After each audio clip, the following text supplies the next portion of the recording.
So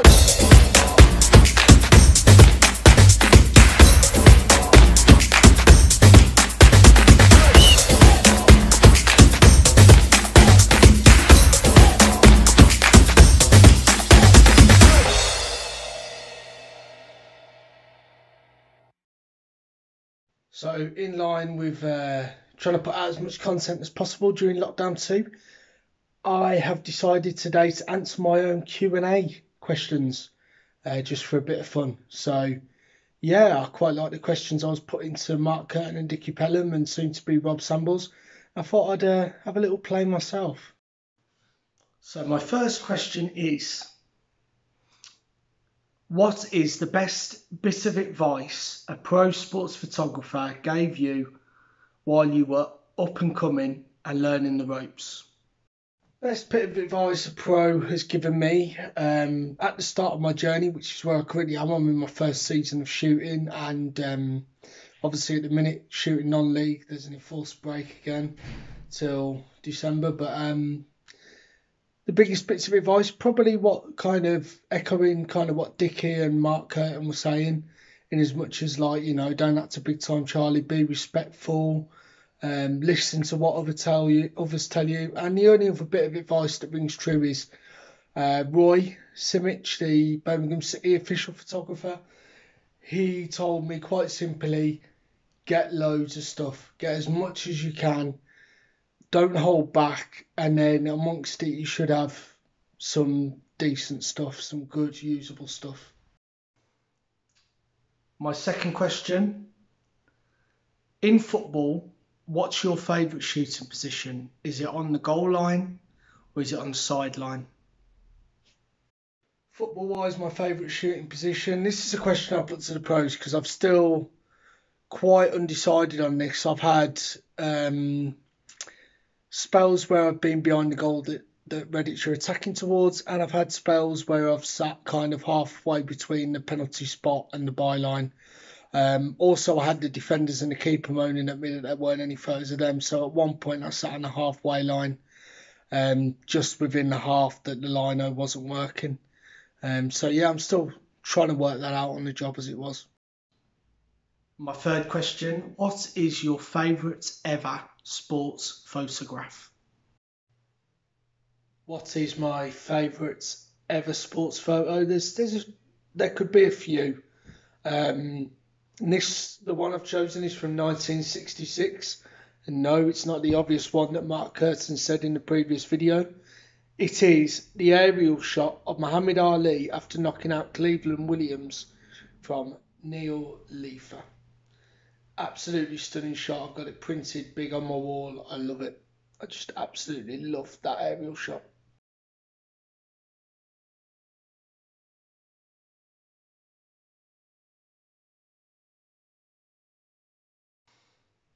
My next question, what is your favourite sports photo that you have taken?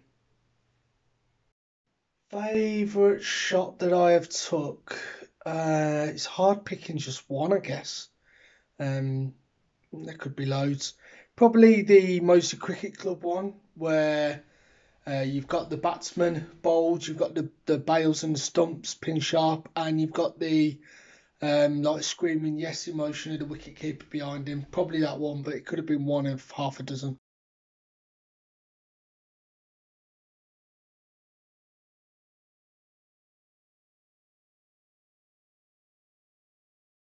My next question, briefly and detailing in-camera tech and software details, what is your shot to upload workflow? What does it roughly look like?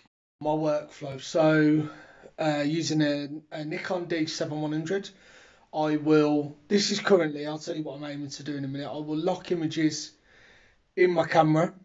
I will then, when I get my SD card after the game into my laptop, I'll load up photo mechanics in Jest locked only, go through them with the if you double click on photo mechanic and you can see it full screen, and you can browse through left and right arrow, hit delete dead quick, get down to a final batch to edit, and then I'll drag them into Lightroom Classic. What I am aiming to do now is add a bit of pitch side to my methods, so Going to try that, maybe juggling a couple of SD cards. Last game out, I did 5 warm-up photos and they were online on social media before kick-off. I put a few photos at half-time in the club's Dropbox for them to upload, and within 20 minutes of full-time, I put another half a dozen shots on. So I'm working on getting that pitch side live as we go sort of process going. Practice makes perfect. Next, what would be your dream sports photography gig? What would be my dream gig sports photography wise? Well, being a massive football fan, I would have to say either a Champions League final, a World Cup final, preferably with England in it, or an FA Cup final with my team, Birmingham City. Next, what would be one crucial bit of advice you would give to somebody starting out in sports photography? Somebody aspiring to be a sports photographer. One crucial bit of advice I'd give to someone else starting up. It feels a bit wrong doing this because I'm not really in a position where I can give advice yet, but probably one of the biggest bits of advice that I've been given and that I kind of follow myself, and I would tell to anyone if critiquing their photos and it needed to be told, make sure your horizons are level and make sure you've got the F&B, being the face and the ball. You always need to see the face, the ball, and you want a correct horizon. And finally, in a really kind of sunny light day situation, to get those slightly underexposed shots, what would be your preference setting wise? Would it be moving up the f-stops or would it be moving up the shutter speeds? And finally, light of day shooting, would I move up the f-stops or the apertures? I've been doing a bit of both, which is why that question's in there, to gauge what the pros think. I have realised that I've been leaving my auto ISO probably still quite high, and my camera has been using every bit of auto ISO I'm letting it play with. So moving forward on sunny days, I will probably take that right the way down and then see where we are. Again, practice makes perfect. I'm still learning on the job. So yeah.